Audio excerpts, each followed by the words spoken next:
Hello guys, आज के इस वीडियो में हम लोग बात करेंगे nuclear fusion reaction, nuclear fission reaction और न्यूक्लियर रिएक्टर के बारे में।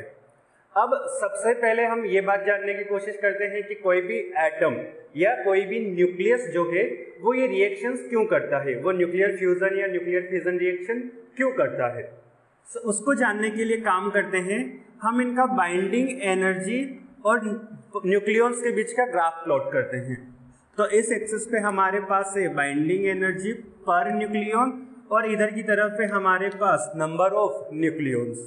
अब जिन्होंने ये ग्राफ नहीं पढ़ा है वो मेरा प्रीवियस वीडियो जाके जरूर देखें, उसमें मैंने इसको अच्छे से एक्सप्लेन किया हुआ है। अब यहाँ पे जब हम ये ग्राफ देखते हैं तो अपने को ग्राफ कुछ ऐसा दिखाई देता है। अपने को ग्राफ क्या दिखाई देता है? कुछ ऐसा। जो लाइट न्यूक्लियाई है यहाँ पे कहीं पे हमारा A इज इक्वल्स टू 0, यहाँ पे मैक्सिमम नंबर। ओके, तो यहाँ से जब शुरू होते हैं तो हम देखते हैं जो लाइट न्यूक्लियाई है इस रीजन में उनकी बाइंडिंग एनर्जी पर न्यूक्लियॉन बहुत कम है, उनकी बाइंडिंग एनर्जी पर न्यूक्लियॉन बहुत कम है। ओके, अब अगर मैं इस रीजन से लगा के इस रीजन तक देखूं तो इतने रीजन में अपने को बाइंडिंग एनर्जी पर न्यूक्लियॉन कांस्टेंट मिलती है। वो लगभग यहाँ पे देख सकते हैं ज्यादा फर्क नहीं आ रहा, जितना डिफरेंस इधर की तरफ आ रहा है उतना डिफरेंस इधर नहीं आ रहा। तो यहाँ पे होता है हमारा A इज इक्वल्स टू 30, यहाँ पे होता है हमारा A इज इक्वल्स टू 170। तो 30 से 70 तक के बीच के जो न्यूक्लियस है वो सबके सब ऑलमोस्ट स्टेबल न्यूक्लियस है। कैसे हैं वो? सबके सब ऑलमोस्ट अनस्टेबल, स्टेबल, मतलब वो ब्रेक होना नहीं चाहते। अब जो लाइट न्यूक्लियस है, जैसे कि यहाँ पे होगा हमारा हाइड्रोजन और ऊपर की तरफ एलिमेंट्स होंगे अलग अलग, तो ये जो लाइट न्यूक्लियाई है ये खुद बहुत ज़्यादा अनस्टेबल है। क्या है वो? बहुत ज़्यादा अनस्टेबल। क्यों? क्योंकि उनकी बाइंडिंग एनर्जी पर न्यूक्लियॉन कम है। बाइंडिंग एनर्जी मतलब उनको जो एनर्जी बांध के रखती है। अब अगर वो कम होगी तो क्या होंगे? वो टूटना चाहेंगे। अगर बाइंडिंग एनर्जी पर न्यूक्लियॉन कम है तो वो अपनी बाइंडिंग एनर्जी पर न्यूक्लियॉन बढ़ाना चाहेंगे। कम है तो क्या चाहेंगे? वो बढ़ाना चाहेंगे, स्टेबल होना चाहेंगे। ठीक, तो अब ये जो लाइट न्यूक्लियस है ये क्या काम करते हैं? जैसे ये हाइड्रोजन हो गया तो ये दो छोटे छोटे न्यूक्लियस मिलके बड़ा न्यूक्लियस बनाते हैं। क्या करते हैं? ये दो छोटे छोटे न्यूक्लियस मिलके बड़ा न्यूक्लियस बनाते हैं। तो ऐसे प्रोसेस को हम लोग बोलते हैं न्यूक्लियर फ्यूजन रिएक्शन। जब दो छोटे छोटे न्यूक्लियस मिलके बड़ा न्यूक्लियस बनाते हैं तो उस प्रोसेस को हम लोग क्या बोलते हैं? Nuclear fusion reaction. क्या बोलते हैं? Nuclear fusion reaction. बात लिख लेते हैं यहाँ पे। So elements in this region will follow nuclear fusion reaction। अब दो हाइड्रोजन मिले तो उनका दो हाइड्रोजन जब मिले तो उनका एटॉमिक नंबर बढ़ गया और एटॉमिक मास A का वैल्यू क्या हो गया? बढ़ गया। तो जैसे जैसे उनका A का वैल्यू बढ़ता जाएगा वो ऊपर जाते जाएंगे। ओके, जैसे ही वो 30 को क्रॉस करे तो वो हमारे कैसे हो गए? स्टेबल हो गए। ठीक है, जो सबसे ज्यादा स्टेबल जिसका न्यूक्लियस है वो है आयरन। आयरन का न्यूक्लियस सबसे ज्यादा स्टेबल है, जिसकी बाइंडिंग एनर्जी पर न्यूक्लियन सबसे ज्यादा है। तो A का वैल्यू होगा 56। इधर के जो न्यूक्लियस है, जो छोटे न्यूक्लियस है, वो क्या चाहेंगे? मिलके बड़ा न्यूक्लियस बनाना। बड़ा न्यूक्लियस बनाएंगे तो वैसे प्रोसेस को हम लोग बोलते हैं न्यूक्लियर फ्यूजन रिएक्शन। पूरे तरीके से आगे बात करेंगे, अभी समझ रहे हैं कि क्यों करते हैं। ओके, न्यूक्लियर फ्यूजन और न्यूक्लियर फिजन। अब जो हेवी न्यूक्लियस है, जो कि इधर की तरफ 170 से, जिनका एटॉमिक मास 170 से ज्यादा है, अब यहाँ पे जो न्यूक्लियस है वो पहले से बहुत बड़ा है। अब ये क्या चाहेगा? अपनी बाइंडिंग एनर्जी पर न्यूक्लियन बढ़ाना। ये भी यही चाहेगा। इनकी बाइंडिंग एनर्जी पर न्यूक्लियन नीचे आ गई, कम हो गई, तो ये क्या चाहेंगे? बढ़ाना। अब ये कैसे बढ़ाएंगे? पहले से बड़ा है तो अगर वो 170 के अंदर चला जाए तो वो स्टेबल हो जाएगा। अभी लेट से ये 180 है तो अनस्टेबल हुआ। इसका एटॉमिक समझने के लिए 180 ले लेते हैं। तो ये क्या चाहेगा? अपने आप को कम करना। अब ये कम कैसे करेगा? ये कम करेगा अपने आप को ब्रेक करके।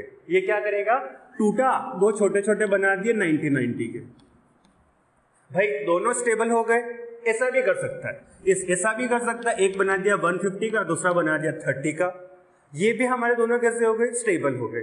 ये प्रोसेस होती है जब एक बड़ा न्यूक्लियस छोटे छोटे न्यूक्लियस में टूट जाए, तो वैसे प्रोसेस को हम लोग क्या बोलते हैं, न्यूक्लियर फ्यूजन रिएक्शन। क्या बोलते हैं, न्यूक्लियर फ्यूजन रिएक्शन। कौन सी reaction, nuclear fusion reaction. Okay, तो हम लिख सकते हैं elements A greater than 170 will follow nuclear fission reaction।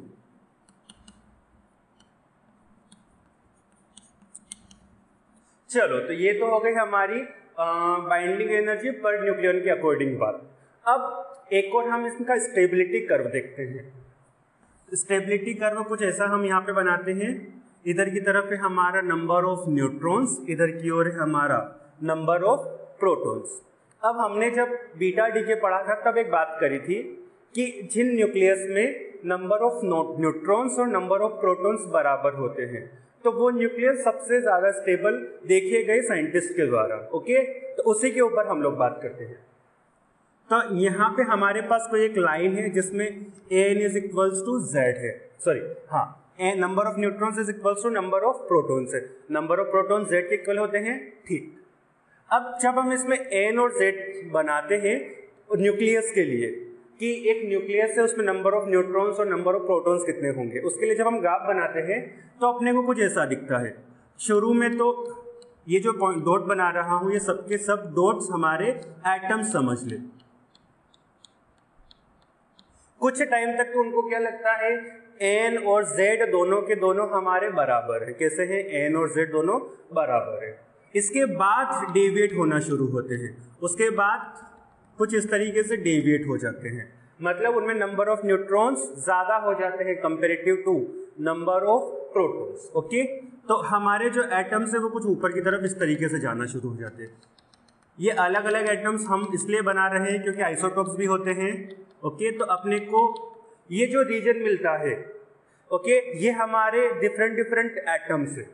अब इन एटम्स के अंदर मैं एक लाइन बना रहा हूं,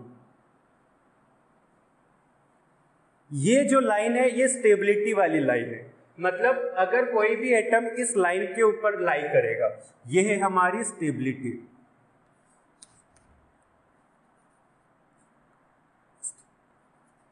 स्टेबिलिटी कर्व।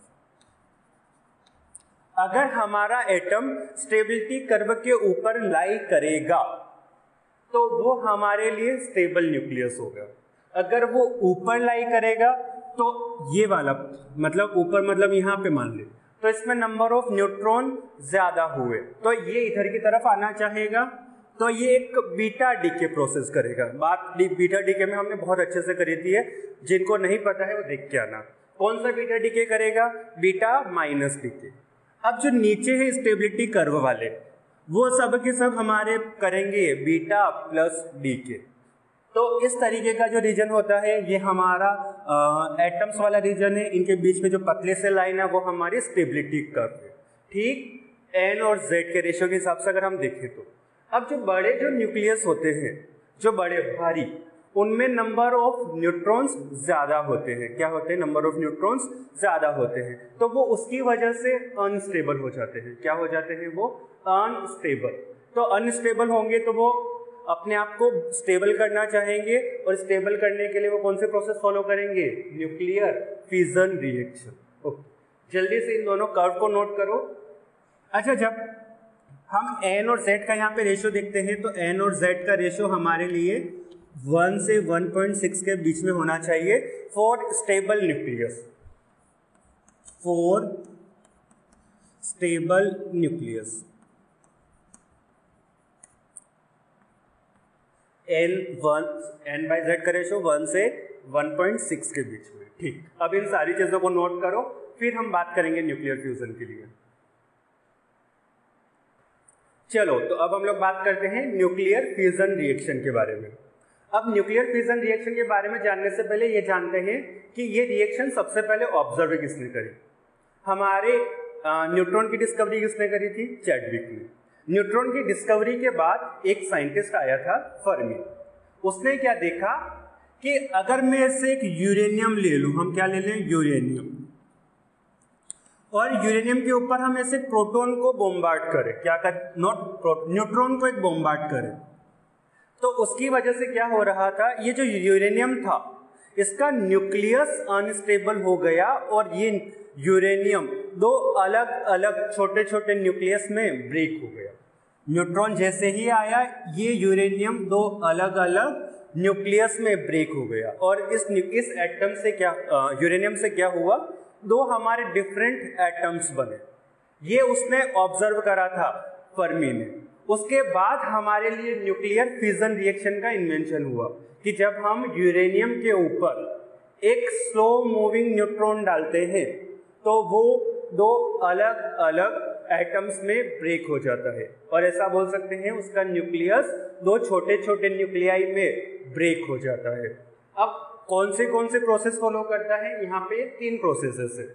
पहली प्रोसेस में जब एक न्यूट्रॉन यूरेनियम के ऊपर बॉम्बार्ड करते हैं तो सबसे पहले उसका न्यूक्लियस, यूरेनियम का न्यूक्लियस उस न्यूट्रॉन को एब्जॉर्ब कर लेता है जिसकी वजह से वो अनस्टेबल हो जाता है। फिर वो दो अलग अलग एटम्स में ब्रेक हो जाता है, एक बनाता है बेरियम, दूसरा बनाता है क्रिप्टॉन। दो एटम्स बने। अब इसमें कुछ नंबर ऑफ न्यूट्रॉन्स भी बाहर निकल जाते हैं। यहाँ पे 3 न्यूट्रॉन्स इस एटम से बाहर आ जाते हैं। सेम एक और प्रोसेस यहाँ लिखी गई है, उसी तरीके से यहाँ पे एक और प्रोसेस लिखी गई है। तो हमारा जब यूरेनियम ब्रेक होता है तो यहाँ पे 3 डिफरेंट प्रोसेसेस फॉलो होती है। सबसे कॉमन है फर्स्ट वाली और ये दोनों थोड़ी रेयर है, कम मिलती है। ठीक, चलो, तो ये तो था हमारा न्यूक्लियर फिजन रिएक्शन। ऊपर मैंने डेफिनेशन लिखा है, अपने को कैसे जानना है। ओके, अब अगर हम देखें जो हमारा एटम बना, ये एटम हो गया, ये एटम हो गया, ये एटम हो गया। इन तीनों एटम्स में तुम देखो नंबर ऑफ न्यूट्रॉन्स कितने हैं। पहले वाले में हमारे लिए नंबर ऑफ न्यूट्रॉन्स है लगभग, इन दोनों का डिफरेंस होगा 144 माइनस 56 कितना होगा बता दो। ये हो जाएगा 8 और 9, 88। ओके, इसमें मुझे नंबर ऑफ न्यूट्रॉन्स मिले 88। इसमें देख कितना मिल रहा है नंबर ऑफ न्यूट्रॉन्स, 72, नो 82। देख नंबर ऑफ न्यूट्रॉन्स इसमें 88, नंबर ऑफ प्रोटॉन्स 56 है। नंबर ऑफ न्यूट्रॉन्स 82 है, नंबर ऑफ प्रोटॉन्स 51 है। यहाँ से हम एक चीज देख रहे हैं, इन जो ये जो एटम्स है इन सब में नंबर ऑफ न्यूट्रॉन्स ज्यादा है। हमने बात करी तो ने देखा n/z का रेशो, जिसमें नंबर ऑफ न्यूट्रॉन्स ज्यादा हो, जिनमें नंबर ऑफ न्यूट्रॉन्स ज्यादा हो वो कौन से प्रोसेस फॉलो करते हैं, बीटा डीके। कौन से प्रोसेस फॉलो करते हैं, बीटा डीके, और मोर अप्रोप्रिएटली बीटा माइनस डीके। तो एक बात देख सकते हैं कि जब यूरेनियम डीके होता है तो उसके जो एटम्स होते हैं डॉटर न्यूक्लियस, उनमें नंबर ऑफ न्यूट्रॉन्स ज्यादा होते हैं, एटलीस्ट एक में तो ज्यादा है। नंबर ऑफ न्यूट्रॉन्स ज्यादा होंगे तो वो वापस से अनस्टेबल हो जाएंगे। कैसे हो जाएंगे वो, अनस्टेबल। तो ये अपने आप को वापस से स्टेबल करने के लिए बीटा डीके करते हैं। कौन से प्रोसेस फॉलो करते हैं, बीटा डीके। चलो, तो ये बात भी हमारे लिए काम की है, हम लिख लेते हैं। Okay, so daughter nuclei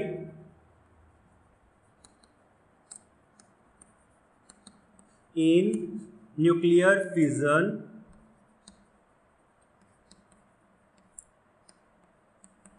is neutron rich.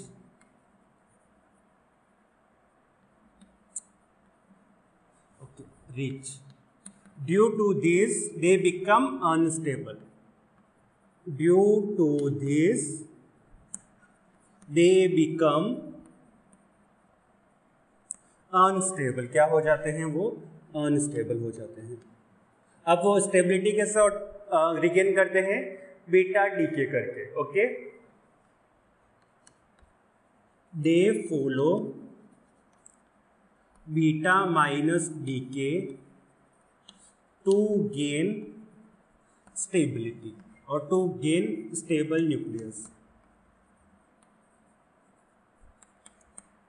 चलो, ये बात हो गई हमारी पूरी की पूरी न्यूक्लियर फिजन के बारे में। जल्दी से इन चीज को नोट करो। अच्छा, जब न्यूक्लियर फिजन होगा तो एनर्जी रिलीज होगी। एनर्जी क्यों रिलीज होगी, हमने इसके बारे में भी पहले बात करी थी बाइंडिंग एनर्जी के टाइम पे। क्यू वैल्यू जो होता है वो क्यू वैल्यू क्या होता है हमारा mass defect times of C square और total mass of total mass of reactant minus total mass of product into C square. ये होता है हमारे लिए क्यू वैल्यू, और क्यू वैल्यू जितनी ज्यादा होगी उतनी ही एनर्जी क्यू वैल्यू के बराबर एनर्जी रिएक्शन में बाहर निकलती है। अगर क्यू वैल्यू पॉजिटिव तो reaction exothermic, Q value negative तो रिएक्शन एंडोथर्मिक। ठीक, जल्दी से अब इन चीज को लिख ले। चल तो एक एग्जांपल देखते हैं। अपने को न्यूक्लियर रिएक्शन दिया गया है, oxygen 16 plus 2H1 is going to some atom X plus एक अल्फा पार्टिकल निकल रहा है। तो यहाँ पे तुझे फाइंड करना है कि ये एटम X कौन सा होगा। जल्दी से ट्राई कर।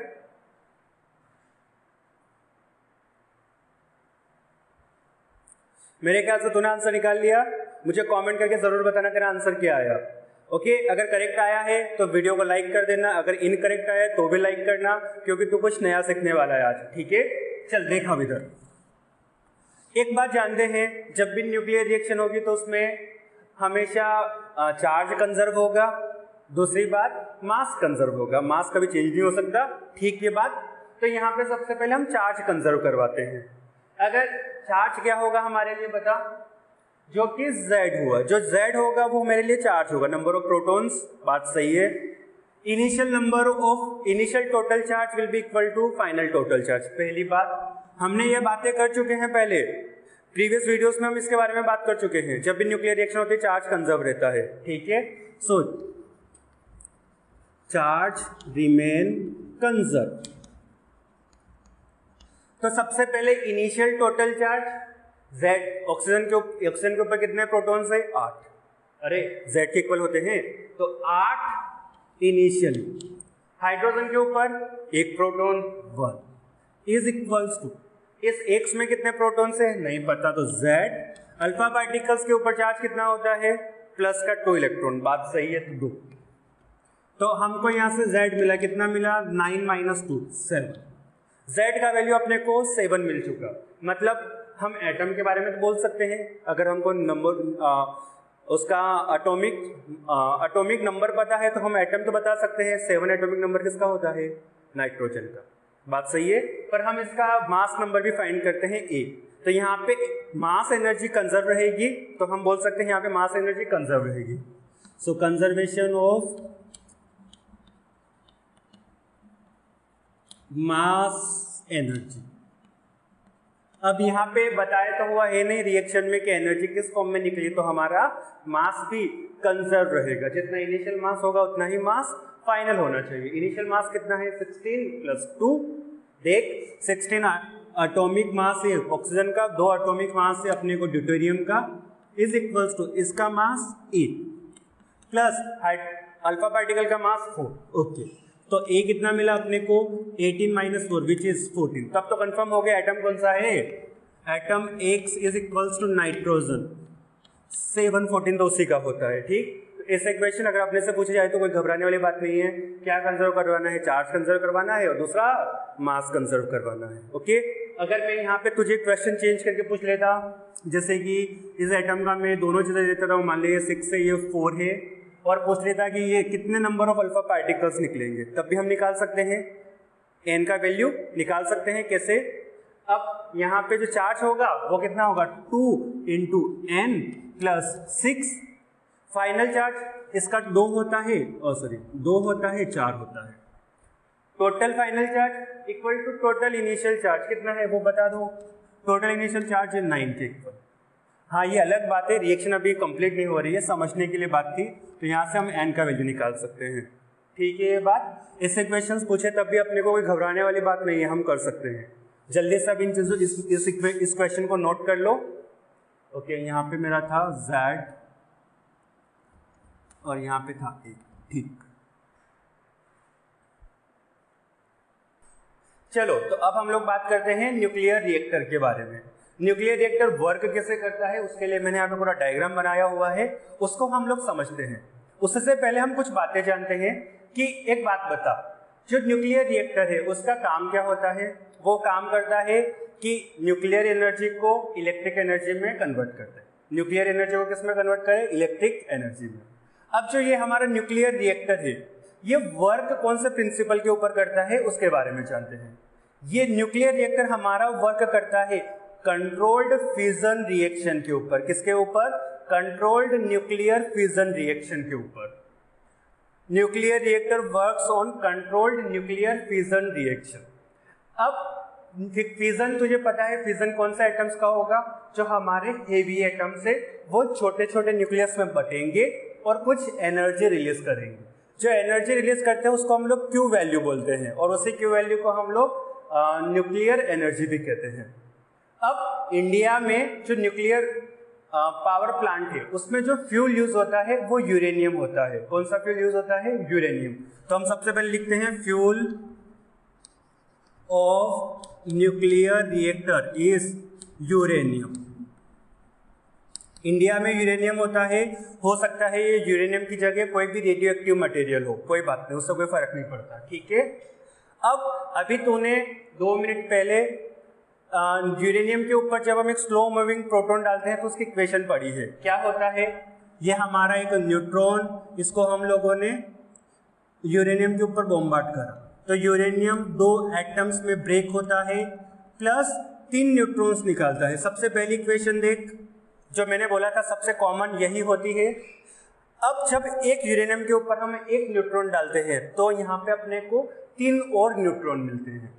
यूँ समझ ले हमारे पास 1 किलो यूरेनियम है, हमने इसके ऊपर एक न्यूट्रॉन डाला, न्यूट्रॉन जाएगा अंदर, यूरेनियम के एक एटम से मिलेगा और उसका डिसइंटीग्रेशन कर देगा। जैसे ही उसका डिसइंटीग्रेशन करेगा तो वहां पे 3 न्यूट्रॉन्स बनेंगे। कितने न्यूट्रॉन्स बनेंगे? 3 न्यूट्रॉन्स बनेंगे। अब ये 3 न्यूट्रॉन्स वापस 3 एटम्स के ऊपर अटैक करेंगे। अगर एक एटम से 3 न्यूट्रॉन बने तो 3 एटम से कितने बनेंगे? 3 3 6 3 3 9 कितने बनेंगे? 9 न्यूट्रॉन्स बनेंगे। वापस वो 9 न्यूट्रॉन्स मिलके 9 एटम्स को ऊपर अटैक करेंगे और 3 न्यूट्रॉन्स निकालेंगे। तो ये प्रोसेस तो हमारे लिए एक एक्सपोनेंशियल प्रोसेस हो गया। कैसा प्रोसेस हो गया? एक्सपोनेंशियल। एक न्यूट्रॉन आया, 3 बनाए, 3 से 9 बने, 9 से 27 बनेंगे। इस तरीके से प्रोसेस तो बहुत ज्यादा एक्सपोनेंशियल हो गया। तो इसको हम क्या करते हैं? कंट्रोल करते हैं। कैसे कंट्रोल करते हैं? यहाँ पे 3 न्यूट्रॉन बने, अगर मैं यहाँ से 2 न्यूट्रॉन किसी तरीके से निकाल दूं तो कितना बचेगा? 1 न्यूट्रॉन। सॉरी, वापस से वो 1 न्यूट्रॉन यहाँ पे आएगा, फिर से ये प्रोसेस। तो हम कंट्रोल करते हैं। जो न्यूक्लियर रिएक्टर के अंदर जो रिएक्शन होती है न्यूक्लियर फिजन, उसको हम लोग कंट्रोल करते हैं, इसीलिए इसको बोलते हैं कंट्रोल्ड न्यूक्लियर फिजन रिएक्शन। अब कैसे कंट्रोल किया जाता है? 3 न्यूट्रॉन में से 2 न्यूट्रॉन को बाहर निकाल के, न्यूक्लियर रिएक्टर से बाहर निकाल के। ओके। अब इस डायग्राम के ऊपर आते हैं, हम इसको लेफ्ट हैंड साइड से समझते हैं। ये है हमारा न्यूक्लियर कोर, जिसके अंदर न्यूक्लियर रिएक्शन होगी। ये पूरा का पूरा, इसके अंदर ये जो डब्बा बना हुआ है, इस डब्बे को हम लोग बोलते हैं न्यूक्लियर कोर। क्या कहते हैं? Nuclear core. इसके अंदर ही हमारी सब न्यूक्लियर रिएक्शंस हो रही होती है। इस डब्बे के अंदर क्या क्या चीजें हैं वो देख। इसके अंदर 2 रोड्स बनाई हुई है जिसको मैंने नाम दिया है न्यूक्लियर फ्यूल। न्यूक्लियर फ्यूल मतलब जिसके अंदर हमारा यूरेनियम होगा। यूरेनियम अपना आराम से डिसइंटीग्रेट हो रहा होगा और एनर्जी निकाल रहा होगा। ठीक है बात। अब यहाँ पे 2 रोड्स और है अलग, उनको हमने बोला कंट्रोल्ड रोड्स। क्या नाम दिया उनको? Controlled rods. अब यहाँ पे कंट्रोल्ड रोड का वर्क क्या है वो जानते हैं। यहाँ पे हमने बात करी थी 1 न्यूट्रॉन से 3 न्यूट्रॉन बने। अब 3 में से अपने को चाहिए 1 न्यूट्रॉन, तो 2 न्यूट्रॉन्स और कहाँ जाएंगे? तो वो इन रोड्स में जाएंगे। ये रोड्स क्या करती है? उन न्यूट्रॉन्स को एब्जॉर्ब कर लेती है। न्यूट्रॉन्स निकले, न्यूट्रॉन्स को क्या कर लेगी? वो एब्जॉर्ब कर लेगी। तो अभी न्यूक्लियर रिएक्टर के अंदर 3 न्यूट्रॉन थे, 3 में से 2 इन रोड ने एब्जॉर्ब कर लिए, तो बचा सिर्फ 1। तो हमारी रिएक्शन कैसी हो गई? कंट्रोल में आ गई। रिएक्शन हमारी कंट्रोल्ड हो गई। ये बात समझ आई? अब इसके अंदर एक और चीज होती है मॉडरेटर। मॉडरेटर का काम क्या है उसको समझने के लिए हम देखते हैं यही रिएक्शन वापस से। जो यूरेनियम होता है, बात समझ आ रही है? जो यूरेनियम होता है, अगर इसके ऊपर मैं न्यूट्रॉन को बहुत तेज फेंकूं, मतलब जब इसके ऊपर जो न्यूट्रॉन आए वो काफी हाई एनर्जी के साथ आए, तो वो इस यूरेनियम के अंदर रुकता नहीं है, ये पार चला जाता है। और हम एक बात बोल सकते हैं कि फास्ट मूविंग न्यूट्रॉन से न्यूक्लियर फिजन रिएक्शन नहीं होती। फास्ट मूविंग न्यूट्रॉन से न्यूक्लियर फिजन रिएक्शन नहीं होती। तो हमको क्या करना है, जो फास्ट न्यूक्लियस आ रहा है, सॉरी फास्ट न्यूट्रॉन आ रहा है, उसको धीरे करना है। क्या करना है, उसको धीरे करना है। अब उसको धीरे करने का काम करता है मॉडरेटर। कौन करता है उनको धीरे करने का काम? मॉडरेटर। अब मॉडरेटर कैसे काम करता है? बेसिकली ये मॉडरेटर हम वाटर यूज करते हैं। कौन सी चीज यूज करते हैं? वाटर। अब यूँ समझ ले मैं तेजी से जा रहा इधर से भाग के, अब सामने मुझे मान ले बहुत सारे ऑब्स्टेकल्स मिले, यूँ समझ ले सामने बहुत सारी भीड़ है, मुझे इधर से जाना है, बहुत तेज तो नहीं जा सकता, मुझे ऐसे ऐसे मतलब हट के जाना पड़ेगा, तो मेरी जो स्पीड है वो कम हो जाएगी और बेसिक बोल सकता हूँ कि मेरी एनर्जी कम होगी। सेम चीज यहाँ पे भी होती है। जो हमारा न्यूट्रॉन निकला इधर से, इस रोड से न्यूट्रॉन, 3 न्यूट्रॉन्स निकले, 2 तो एब्जॉर्ब हो गए, तो अब एक जो न्यूट्रॉन बचा उसको क्या होगा, वो जैसे बाहर आया तेजी के साथ, अंदर उसको बाहर वाटर ही वाटर मिला, वो सब वाटर से टकरा, ऐसे से टकराता गया और अपनी एनर्जी को लूज करता गया और फाइनली कम एनर्जी रह गई, उसकी एनर्जी क्या हो गई, कम हो गई, वो स्लो, अब स्लो मूव कर रहा है। जैसे ही वो स्लो होगा वापस से हमारा जो यूरेनियम है उसको एब्जॉर्ब करेगा, हमारी फिर से वही रिएक्शन शुरू हो जाएगी 3 न्यूट्रॉन वाली। ये बात समझ आई सबको?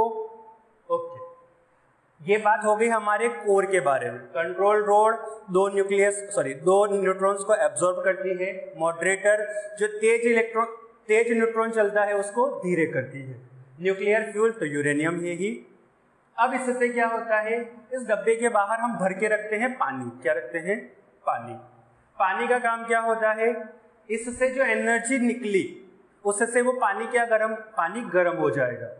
इससे न्यूक्लियर कोर से जो एनर्जी निकली उससे क्या होगा, पानी गर्म होगा। पानी क्या होगा, गर्म हो गया, बहुत अच्छा खासा गर्म हो गया, वो लगभग 1200-1500 डिग्री से भी ज्यादा होता है। ठीक, फिर उस पानी को हमने इधर भेजा, इस पूरी की पूरी में तुम देख सकते हो, इधर से आया वो, यहाँ पे हमने कैसे पाइप लगाई हुई है समझ ले, तो हमारा पानी कुछ ऐसे फ्लो किया। यहाँ पे हमने एक बड़ा सा चैम्बर बनाया हुआ है, इस चैम्बर के अंदर भरा हमने पानी, इसके अंदर वापस से क्या भरा, ये पानी अलग है, इधर से आया, ये घूम के वापस इधर निकल के अंदर चला गया। ओके, जो इधर का ये जो सेटअप है ये अलग है पूरा, इसके अंदर आपने क्या भर रखा, पानी। अब जैसे ये गर्म पानी आएगा अंदर, यहाँ पे हमारा ठंडा पानी है, तो ठंडे पानी से जैसे ही आके मिलेगा तो ये पानी क्या होगा, गर्म होना शुरू होगा और इतना गर्म हो जाएगा कि ये बॉईल हो जाएगा। बॉईल हो जाएगा तो स्टीम बना देगा। क्या करेगा, ये स्टीम बना देगा। तो यहाँ पे तो हम देख सकते हैं मैंने इतने लेवल तक पानी भरा हुआ है, तो यहाँ से हमारी स्टीम बनना शुरू हो गई। क्या बन रही है, पानी इतना गर्म हो गया कि स्टीम बन रही है और उस स्टीम का टेम्परेचर भी बहुत ज्यादा होता है, लगभग 700-800 डिग्री के आसपास, और वो स्टीम बहुत ज्यादा अमाउंट में बनती है एक साथ। स्टीम ऐसा नहीं है कि हाँ अपना पानी गर्म होता है तो स्टीम निकलती है, ऐसे नहीं निकलती, वो बहुत ही हाई स्टीम निकलती है। तो यहाँ से हमारी स्टीम इस पाइप के थ्रू जाएगी। यहाँ पे पानी गर्म आया, उसने यहाँ पे जो ठंडा पानी रखा हुआ था उसको गर्म किया, बॉईल किया और स्टीम बना दी। स्टीम बनी तो वो स्टीम बहुत ही हाई एनर्जी की बनी, मतलब उनका टेम्परेचर भी बहुत ज्यादा था और प्रेशर भी बहुत ज्यादा था। अब वो स्टीम इधर से फ्लो करके गई, अब हमने यहाँ पे रख दिया हमारे काम की चीज, टरबाइन। तो जैसे ही आएगा, ये टरबाइन है हमारा, हमने इस स्टीम को इस टरबाइन के ऊपर डाला, स्टीम आई, टरबाइन से टकराएगी तो टरबाइन को क्या करेगी, घुमाएगी। टरबाइन से टकराएगी तो टरबाइन को घुमाएगी। अब इस टरबाइन से टकराई, घुमाई, तो हमने इधर लगा दिया इलेक्ट्रिक जनरेटर। अब इलेक्ट्रिक जनरेटर क्या करेगा, टरबाइन घूमेगा तो अपना स्टीम की जो एनर्जी है उसको इलेक्ट्रिक एनर्जी में कन्वर्ट करेगा, ठीक, और इधर से हमको सप्लाई मिल जाएगी। अब यहाँ से स्टीम आई, टरबाइन से टकराई, टरबाइन से टकराएगी तो सही बात है एनर्जी लूज करेगी। एनर्जी लूज करेगी तो वो थोड़ी कूल होना शुरू होगी। क्या होगी, वो थोड़ी कूल हो जाएगी। तो यहाँ पे जो स्टीम निकलेगी वो थोड़ी लो प्रेशर की नहीं मिलेगी, कूल हो गई तो स्टीम कम, ठंडा। अच्छा, ज्यादा गर्म थी तो मॉलिक्यूल्स भड़क रहे थे, ठंडे हो गए तो अब धीरे धीरे भड़क रहे हैं, भड़क तो अभी भी रहे हैं पर अब धीरे धीरे भड़क रहे हैं। तो जैसे जैसे उनका वाइब्रेशन कम होगा वैसे वैसे प्रेशर भी कम होगा। प्रेशर क्या है, बेसिकली दीवार से जितने मॉलिक्यूल्स टकराएंगे उतनी ज़्यादा प्रेशर, कम टकराएंगे तो कम प्रेशर। बात ठीक है। तो स्टीम का टेम्परेचर कम हुआ तो यहाँ से अपने को लो प्रेशर की स्टीम मिली। ओके, अब ये एक यहाँ पे हमने चैम्बर बना दिया। ये चैम्बर क्या काम करता है, ये जो स्टीम है इसको वापस से पानी में कन्वर्ट करता है। वापस अपने को इधर भेजना है तो ये स्टीम को क्या काम करेगा, पानी में कन्वर्ट करेगा। कैसे कन्वर्ट करेगा, एक तो यहाँ पे स्टीम पतले पाइप से आ रही है, हमारे पास बड़ा टैंक रखा हुआ है, तो जब स्टीम एक्सपेंड होगी तो वो वैसे ही एनर्जी लूज कर देती है। ओके, और वो ठंडी हो जाती है। और हमने यहाँ पे ऐसे एक और पाइप लगाया हुआ है जिसमें हम लोग कूलेंट डाल रहे हैं। क्या डाल रहे हैं, कूलेंट। तो यूँ समझ लो इधर से हमारी स्टीम आई, कूलेंट जा रहा है, कूलेंट मतलब ठंडा। ठीक, स्टीम टकराएगी तो स्टीम क्या होगी, ठंडी होगी। ओके, फिर इधर से हमारा कूलेंट आउट हो गया, वापस से हमने ठंडा पानी भेजा, फिर इधर से बाहर निकला तो इधर से हमें हमेशा ठंडा पानी मिल रहा। ठंडे पानी से गर्म स्टीम टकराएगी तो वो खुद ठंडी होगी, फाइनली वो पानी में कन्वर्ट होगी। फिर हम यहाँ पे एक पंप लगा देंगे। पंप वापस पानी भी तो भेजना पड़ेगा, पंप स्टीम नहीं भेज सकता, पंप सिर्फ और सिर्फ वाटर भेज सकता है। इसके लिए भी अपने को इस कंडेंसर की जरूरत है, स्टीम कंडेंसर की। पंप जो होता है वो स्टीम नहीं भेज सकता, वो क्या भेजता है, वाटर। यहाँ से वाटर आया, हमने भेजा, वापस हमारा टैंक में चढ़ गया। प्रोसेस पूरा समझ आया। इधर से हमारा पानी आया था, गर्म पानी, इधर से बॉईल हुआ, वापस वो अंदर चला गया। इधर जैसे पानी के पास आएगा तो पानी वापस से हमारा थोड़ा ठंडा होगा, तो हमने वापस यहाँ पे पंप लगा दिया, तो उधर जा रहा है हमारा कोल्ड वाटर, फिर इधर निकल गया, फिर इधर से इससे टकराएगा, फिर गर्म होगा, फिर इधर आएगा। बस यही प्रोसेस हमारी हर बार फॉलो होती रहती है। ओके, तो हम इस लूप को जो है यहाँ तक, इसको हम लोग प्राइमरी लूप बोलते हैं। क्या बोलते हैं, प्राइमरी लूप। और इसके बाद का जो है यहाँ से यहाँ तक को हम सेकेंडरी लूप बोलते हैं। चाहो तो लिख सकते हो, this is our primary loop and यहाँ से यहाँ तक का हमारा सेकेंडरी लूप। ठीक, ये बात अब इस डायग्राम को आराम से नोट करो। फिर हम इसके बारे में जो चीजें हैं, जैसे कि मॉडरेटर क्या होता है, कंट्रोल रोड्स क्या होती हैं, उनके बारे में लिखते हैं। चल, तो जो जो चीजें थी मैंने सारी यहाँ पे लिख दी है। Nuclear reactor is based on controlled nuclear fission reaction. Moderator, it slows down fast moving neutron in nuclear reactor. हमारे जो इंडिया में जो बार्क एक भाभा एटॉमिक रिसर्च सेंटर, वहां पे एक अप्सरा नाम का एक न्यूक्लियर रिएक्टर है, उसमें हम लोग हैवी वाटर यूज करते हैं मॉडरेटर की तरह। ठीक है ये बात। कंट्रोल रोड्स, कंट्रोल रोड का काम क्या है, they absorb extra neutrons in nuclear reactor. Cadmium is used in control rod. Control rod में हम लोग क्या यूज करते हैं जनरली, कैडमियम। कैडमियम क्या काम करता है, न्यूट्रॉन्स को एब्सॉर्ब करने का। बात सही है। अब यहाँ पे एक और टर्म का नाम आता है रिप्रोडक्शन फैक्टर और मल्टीप्लिकेशन फैक्टर। मल्टीप्लिकेशन फैक्टर को हम लोग कैसे रिप्रेजेंट करते हैं, वो कैसे दिया जाता है, rate of production of neutron upon rate of loss of neutron. अब समझ, एक रिएक्शन में 5 न्यूट्रॉन्स बन रहे हैं, एक रिएक्शन में 5 न्यूट्रॉन्स बन रहे हैं, और कंट्रोल रोड 3 न्यूट्रॉन को एब्सॉर्ब कर रही है। तो हमारा के का वैल्यू कितना आया, रेट ऑफ प्रोडक्शन तो 5, एब्सॉर्ब हो रही है 3, तो ये तेरा कुछ के का वैल्यू आया। अब के वैल्यू का क्या फर्क पड़ता है वो हम लोग जानते हैं। अब न्यूक्लियर रिएक्टर है, हमने बात करी थी कि 3 न्यूट्रॉन निकलेंगे तो 3 में से 2 को एब्सॉर्ब होना पड़ेगा, 1 रहेगा। 3 निकलेंगे तो 2 को एब्सॉर्ब होना पड़ेगा और 1 न्यूट्रॉन हमारा रहेगा। अगर हम देखें, अगर मेरा ज्यादा प्रोटॉन्स प्रोड्यूस होंगे, अगर हमारे ज्यादा प्रोटॉन्स प्रोड्यूस होंगे और लॉस कम होंगे, ज्यादा प्रोड्यूस होंगे और लॉस कम होंगे, मतलब एब्सॉर्ब कम होंगे, तो हमारी जो रिएक्शन होगी न्यूक्लियर रिएक्टर के अंदर वो एक्सप्लोसिव हो जाएगी। ज्यादा प्रोटॉन्स प्रोड्यूस हो रहे, मान लो 10 प्रोटॉन प्रोड्यूस हुए, 8 ही एब्सॉर्ब हुए तो 2 बच गए। अगली बार उन 2 से और ज्यादा होंगे, मान ले फिर 20 प्रोड्यूस हुए, हमने 10 एब्सॉर्ब करवा दिए तो 10 बचे। तो इस तरीके से अगर हमारा एब्सॉर्ब का रेट कम है और प्रोडक्शन का ज्यादा है तो नंबर ऑफ प्रोटॉन्स बढ़ेंगे। नंबर ऑफ प्रोटॉन्स बढ़ेंगे तो हमारी रिएक्शन कैसी हो जाएगी, एक्सप्लोसिव हो जाएगी। हमारी रिएक्शन कैसी हो जाएगी, एक्सप्लोसिव हो जाएगी, जिसकी वजह से हमारा न्यूक्लियर रिएक्टर काम नहीं करेगा बल्कि एक्सप्लोड हो जाएगा। क्या हो जाएगा? एक्सप्लोड हो जाएगा। तो न्यूक्लियर रिएक्टर में ये जो के है, ये के अपने को लगभग 1 के इक्वल रखना पड़ता है। It is maintain nearly 1। बात लिख लेना ये बात हमारे लिए। सो इन न्यूक्लियर रिएक्टर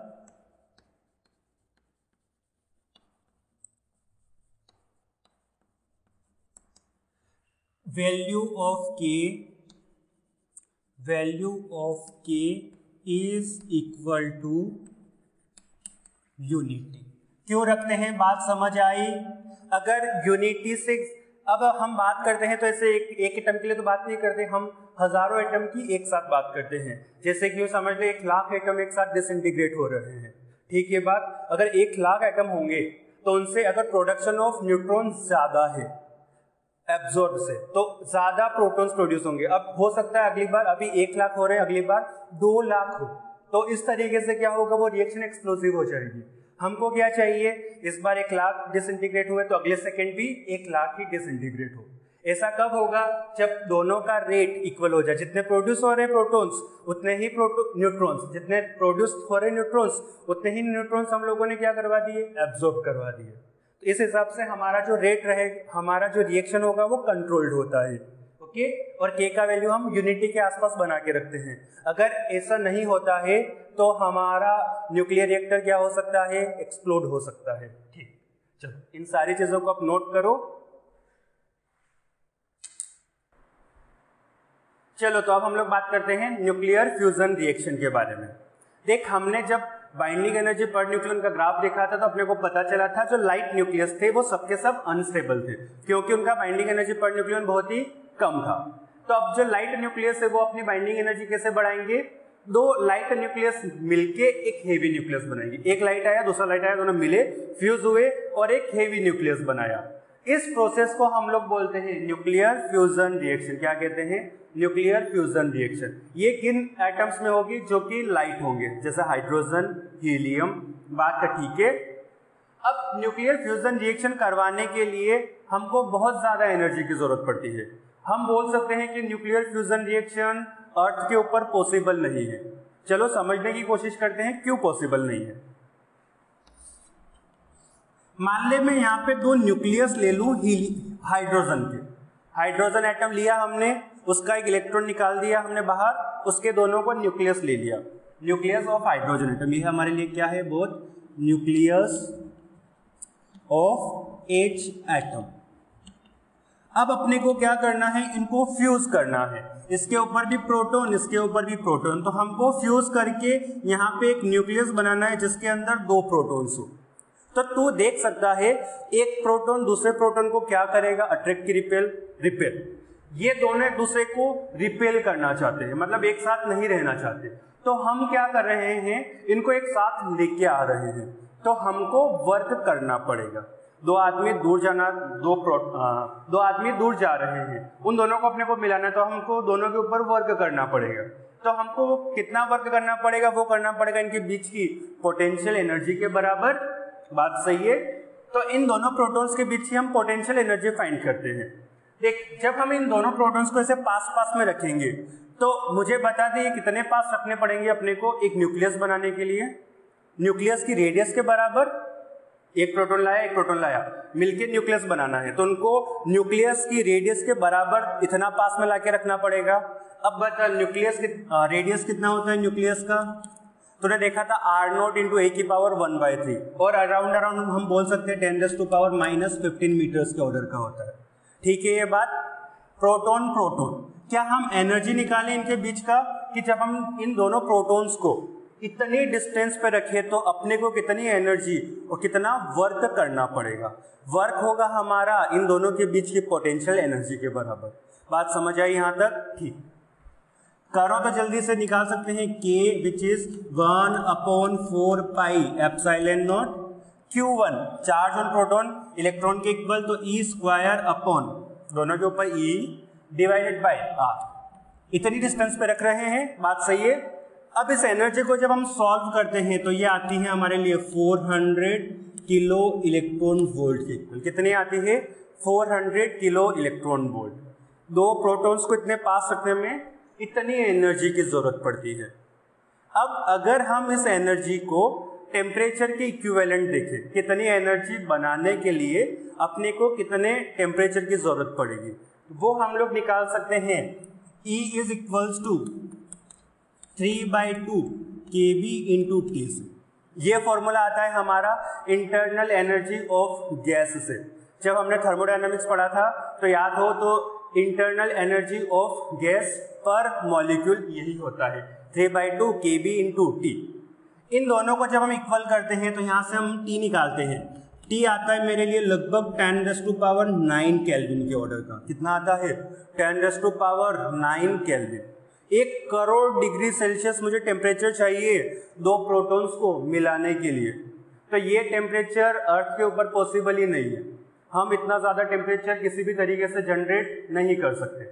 हाँ, कुछ लैब्स हैं जो बहुत ही एडवांस लैब हैं, वहाँ पे हम ये कर सकते हैं, पर ऐसे वो बहुत ही एडवांस है और 1 या 2 ही लैब ऐसे हैं जिनमें हम ऐसा काम कर सकते हैं। तो हम बोल सकते हैं कि अर्थ के ऊपर हम न्यूक्लियर फ्यूजन रिएक्शन नहीं करवा सकते। अब हम एक और बात हमेशा करते हैं कि एनर्जी बहुत ज़्यादा रिलीज होती है जब न्यूक्लियर फ्यूजन होता है। थोड़ा एनर्जी का कंपेयर करके देखते हैं। ठीक, ये बात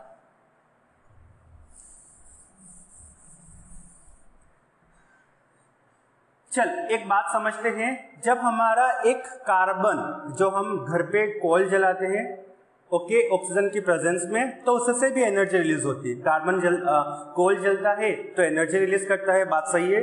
तो जब एक कोल जलता है C+O2, ये मिलके जब कार्बन डाइऑक्साइड बनाते हैं प्लस एनर्जी निकालते हैं।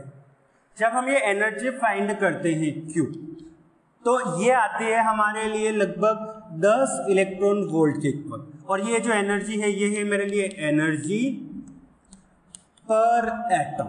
कितनी आती है मेरे लिए? लगभग 10 इलेक्ट्रॉन वोल्ट पर एटम के इक्वल। जब हम न्यूक्लियर फ्यूजन या फिजन करवाते हैं, फ्यूजन या फिजन करवाते हैं, फ्यूजन यूरेनियम का जब फिजन होता है तो यहाँ पे जो एनर्जी रिलीज होती है पर एटम वो होती है लगभग 5 इलेक्ट्रॉन वोल्ट, 5 × 10⁶ इलेक्ट्रॉन वोल्ट के इक्वल। समझ सकते हो, जब कार्बन जलता है तो 10 इलेक्ट्रॉन वोल्ट निकालता है, यूरेनियम जलता है तब 10⁶ के ऑर्डर की एनर्जी निकलती है। तो यहाँ से तुम क्लियरली देख सकते हो बहुत हाई एनर्जी डिफरेंस है। तो फिजन रिएक्शन बहुत ही ज्यादा एक्सोथर्मिक होती है। अब इससे भी ज्यादा एक्सोथर्मिक होती है हमारी फ्यूजन रिएक्शन। फ्यूजन में जो एनर्जी, फ्यूजन लिख सकते हैं हम लोग इसके लिए फ्यूजन रिएक्शन, और फ्यूजन में जो एनर्जी रिलीज होती है वो क्यों होती है पर एटम में, ये एनर्जी वो होती है लगभग 25 × 10⁶ इलेक्ट्रॉन वोल्ट। इससे भी फ्यूजन रिएक्शन से भी ज्यादा एक्सोथर्मिक होती है हमारी फ्यूजन रिएक्शन। इन दोनों में जो एनर्जी रिलीज होती है वो होती है हमारी ΔM × c² के इक्वल, और हम बोल सकते हैं मास डिफेक्ट की वजह से। इन दोनों में एनर्जी क्यों रिलीज होती है? मास डिफेक्ट की वजह से, इसीलिए वो एनर्जी बहुत ज्यादा रिलीज होती है। ठीक है बात। अब अगर अर्थ के ऊपर ये रिएक्शंस पॉसिबल नहीं है तो ये कहाँ पे होगी? यहाँ वहां पे होगी जहाँ पे इतना टेम्परेचर अवेलेबल है। अब तुमको एक बात तो पता होगी, जैसे जैसे हम अर्थ के अंदर जाते हैं वैसे वैसे टेम्परेचर बढ़ता जाता है, और जो हमारा अर्थ का जो सेंटर है, कोर है, वहां तो लावा है, बहुत ही ज्यादा हॉट है, लगभग 3-4 हजार केल्विन के आसपास। ठीक, ये बात सब जानते हैं। ठीक, अब जो हमारा स्टार होते हैं, स्टार के कोर में ये टेम्परेचर पॉसिबल है। स्टार का जो कोर होता है वहां पे टेम्परेचर पॉसिबल है, वहां पे हो सकता है हमारा 1 करोड़ डिग्री सेल्सियस टेम्परेचर, और उसके अलावा कहीं पर भी पॉसिबल नहीं है। तो जो फ्यूजन रिएक्शन होती है वो सिर्फ और सिर्फ स्टार्स में होती है। किन में होती है? स्टार्स में होती है। तो जो स्टार्स में एक प्रोटॉन प्रोटॉन साइकिल फॉलो होता है। क्या होता है? Proton proton cycle. तो मैंने यहाँ पे उसके लिए 4 रिएक्शन लिखी है, इसको हम लोग प्रोटॉन प्रोटॉन साइकिल कहते हैं। इसको हम लोग समझते हैं। अच्छा, उसको समझने के पहले तुम्हारे दिमाग में एक और ख्याल आ सकता है कि सर हम हाइड्रोजन से ही क्यों शुरू कर रहे हैं। उसके लिए बात समझते हैं। देख, हम जानते हैं कि हमारा यूनिवर्स बिग बैंग से बना था। बिग बैंग हुआ था कुछ, उसकी वजह से सारा एक पॉइंट था, पॉइंट अचानक से ब्लास्ट हुआ जिसको हम लोग बिग बैंग कहते हैं। उसके बाद सब जगह कुछ नहीं था, सिर्फ और सिर्फ एनर्जी ही एनर्जी थी। क्या थी? एनर्जी ही एनर्जी थी। जैसे जैसे यूनिवर्स ऐसे एक्सपेंड होता गया वैसे वैसे एनर्जी थोड़ी कम होती गई, और वो जो एनर्जी जो थी वो सब एटॉमिक पार्टिकल्स में कन्वर्ट होती गई। सब एटॉमिक पार्टिकल्स में एनर्जी क्या होती गई? कन्वर्ट होती गई।